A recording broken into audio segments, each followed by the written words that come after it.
a sociology professor at the University of Central Florida. I have studied sociology. I've also studied human communication. My main focus has been health, more specifically sexual health. I'm going to tell you guys a quick story. So, I moved to Florida when I was about 13. So, prime time for hormones and high school and sex ed and all these great conversations.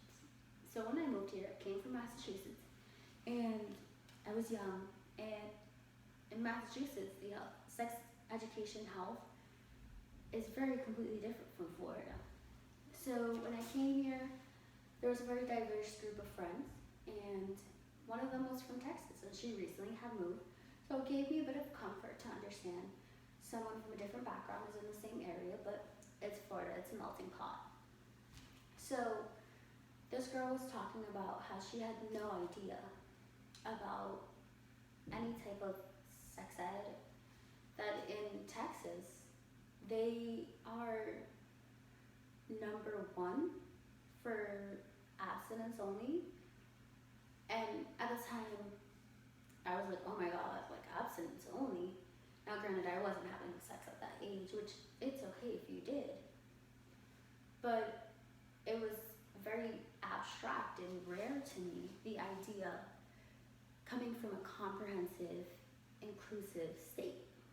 So we had this long conversation about sex, and I told her about birth controls, and I told her what it's about, and all these things that I learned. So at the time, I didn't know anything about sex either, but I knew what I was taught.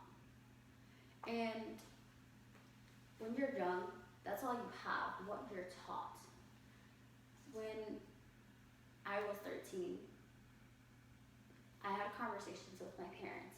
I had conversations with my peers. I had conversations with my significant other, if you counted at the time.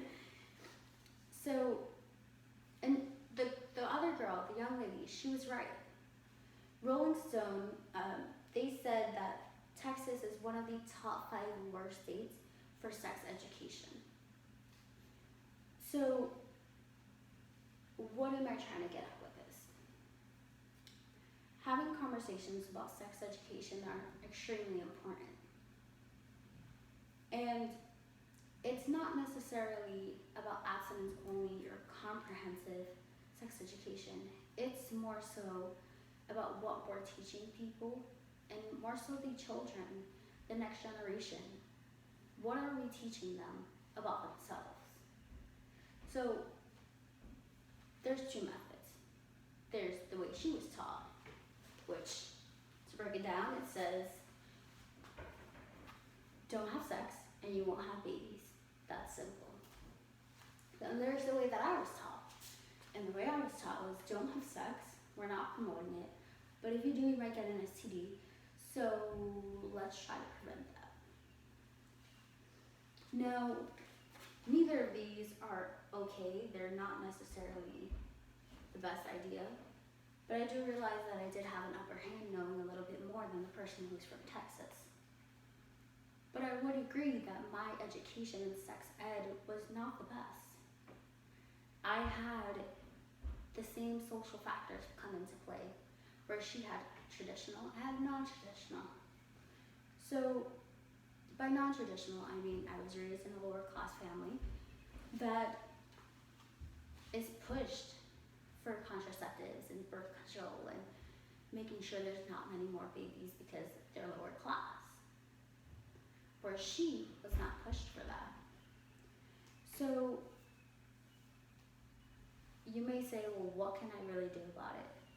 Like, I get it, there's an issue. And societal norms and where you live and social factors definitely are a determinant of what you're learning in sex ed. Well, there's actually a few things that you can do.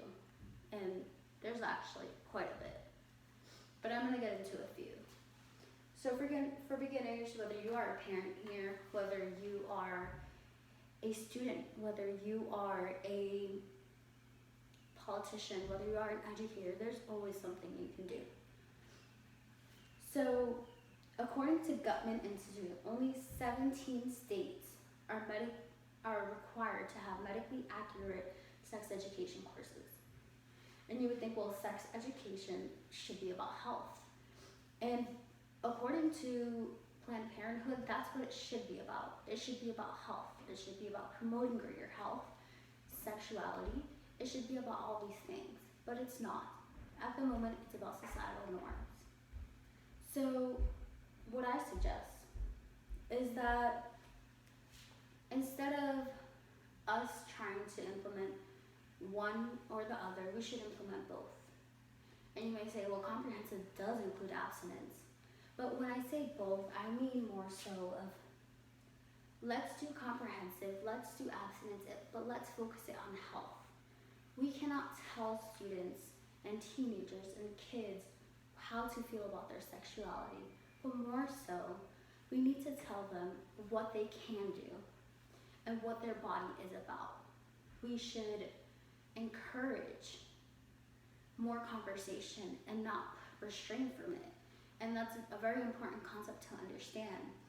And a lot of people say, well, I don't want my kids learning about sexuality, they're way too young. But reality is, the younger they learn, the more they will know when they get older.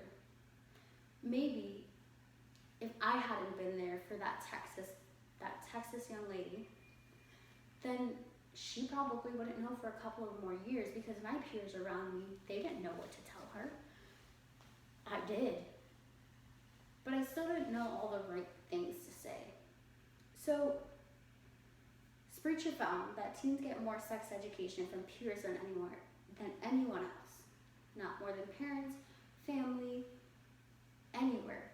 Peers are it. So we should encourage that conversation. We should encourage students to have these conversations about sexuality, about things that may even make you feel uncomfortable. It may make you feel uncomfortable, the idea of having a conversation about porn. And it's understandable. But it's not going to help anyone if you're scared about these conversations. If you need to do your research, please do your research. If you say, I'm comfortable with these areas, but I'm not too sure about these, so let me get more research and let me get involved. And now I'm not saying to go to Planned Parenthood and give them all your money. I'm not saying to go to a riot. I'm not saying to start a riot. I'm saying educate yourself, because that's where it begins. If you don't know what is going on or how to explain yourself without pushing your own personal societal views, then maybe you shouldn't be having these conversations. And then you say, oh, well, you know what, I'm just not gonna have these conversations. It's cool. But that's not the way to go about it either. It's important to have these conversations. It's important. Ignorance is not the way to go. So get yourself educated. Get yourself to a place where you can understand and comprehend all these things that are going on, so that we can all get a better understanding. Because 17 out of 50 states, that's about a third of the country, has medically accurate information. That should be the entirety of the country. So what I'm saying is, it's okay if you don't know. It's okay if you're scared to have these conversations. You can simply say, hey, I don't know, but let me look into it. Let me look into different types of birth control, even if you're a man. Even if you have no intention of getting on birth control, even if you have no uterus at this point. But if you have grandkids, if you have peers, if you're around people, which granted right now you're all around people, it's important to know these things. So if you could do one thing for me today that would make me happy and that would help out, would be to look up something about sexuality that you do not know. Or look up something that makes you feel uncomfortable. And not for your own personal benefit. If you are anti-LGBTQ, look up something in the opposing perspective, not to argue, but to listen. That's all. Thank you.